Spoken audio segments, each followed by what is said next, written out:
I'm proud to be leading this amendment with Senator Cardin. I think it is crucial to Israel, and it's consistent with what we have over 30 years been engaged with Israel, which is expanding the trade relationship on the 30th anniversary. It's a good time for us to do this. From the time it was founded, Israel has been the target of a lot of attacks. Many of them have been from militaries or terrorist groups, but now there's also this other attack. And in a way, it's more pernicious because it's kind of economic warfare. This is this current campaign. It's called the Boycott, Divest and Sanction campaign, BDS. Other countries have attempted to weaken one of our strongest allies and embolden Israel's enemies, and done so by this campaign that says, somehow we should isolate Israel. So it's not centrally organized maybe, but part of it calls for academic boycotts to Israeli educators, international institutions, special investigations and arrest warrants for Israeli officials, criminal charges even for private businesses that operate inside Israel. Fortunately, these kinds of campaigns and boycotts have been beaten back before. We've been successful in doing that.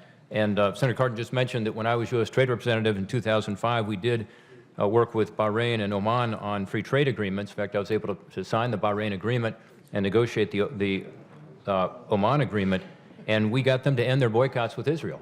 And so we know that the TPA is an appropriate place for this because we've seen it happen before. I was also involved in applying pressure to Saudi Arabia when they entered the World Trade Organization. Subsequently, as you probably know, Saudi Arabia actually granted most favored nation status to all member states as they were required to under the WTO, including Israel, which is something that was difficult for them at the time, but the right thing to do.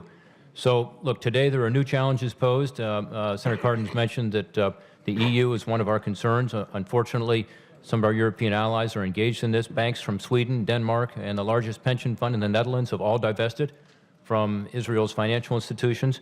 Denmark has also officially threatened sanctions against Israel unless the Israeli government takes certain actions with regard to Gaza.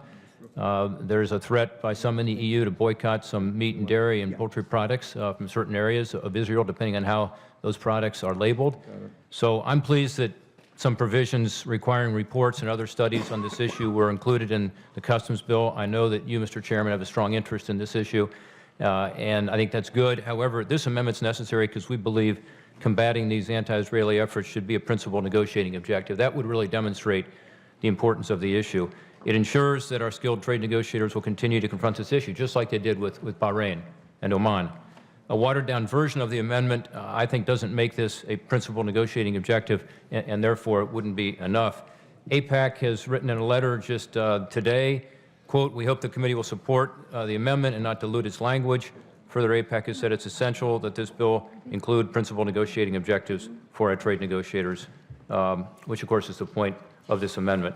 So, again, on the 30th anniversary of our first free trade agreement, was with Israel, I would hope that we would come together, stand with Israel, again, in the face of threats, whether they're on the battlefield or at the economic negotiating table, and I would urge my colleagues to support this amendment. Thank you, Senator.